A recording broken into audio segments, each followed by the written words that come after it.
Welcome back. Irrigation engineer నూనె శ్రీధర్ ను ACB అధికారులు నేడు కస్టడీకి తీసుకున్నారు. 5 రోజుల కస్టడీకి నాంపల్లి ఏసీబీ కోర్టు అనుమతించింది.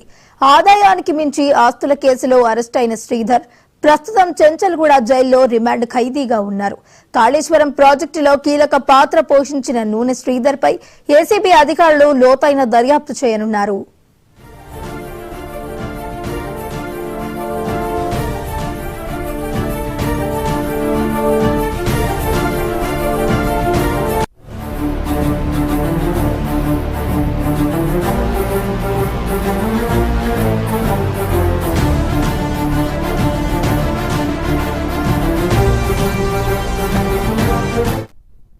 ఇరిగేషన్ ఇంజనీర్ నూనె శ్రీధర్ ను ఏసీబీ అధికారులు నేడు కస్టడీకి తీసుకోనున్నారు. 5 రోజుల కస్టడీకి నాంపల్లి ఏసీబీ కోర్టు అనుమతించింది.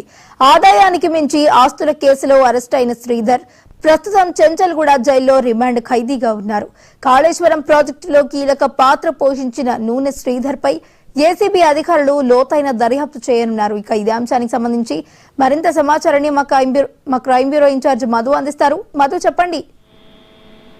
వచ్చిన జీతం ఎంత, సంపాదించిన ఆస్తులు ఎంత, మొత్తం చిట్టా కావాలి. ఆ చిట్టాకు సంబంధించి మా కస్టడీలోకి తీసుకొని విచారించాలి. అయితే ఏసీబీ అధికారులు చేయబోతున్నారు. కాళేశ్వరం ప్రాజెక్టుకి సంబంధించి కీలకమైనటువంటి బాధ్యతలు చేపట్టినటువంటి ఇంజనీర్ అయితే ఇప్పుడు పోలీసులు విచారించబోతున్నారు.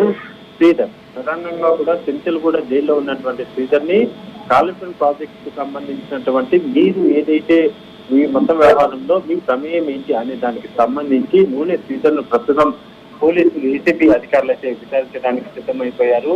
5 రోజుల పాటు తమ కస్టడీలోకి తీసుకోబోతున్నారు. అంటే ఇప్పటికే కాళేశ్వరం ప్రాజెక్టుకి సంబంధించి ఏం జరిగింది, అందులో జరిగినటువంటి అవకతవకలు, వాటన్నిటి మీద కూడా ఏసీబీ అధికారుల దగ్గర ఒక క్లియర్ పిక్చర్ అయితే ఉంది. సో ఆ ఉన్నటువంటి ఆధారంగా కూడా ఇప్పుడు కాళేశ్వరం ప్రాజెక్టుకి సంబంధించి ఈయనను విచారిస్తే, అంటే నూనె శ్రీధర్ను విచారిస్తే ఇందులో ఉన్నటువంటి ప్రమేయం, ఈయన ప్రమేయం ఏంటి, ఈయనతో పాటు మిగిలిన వారి ప్రమేయం ఏంటి అనే దాని మీద ఒక క్లారిటీ అయితే తీసుకోబోతున్నారు. చూడాలి.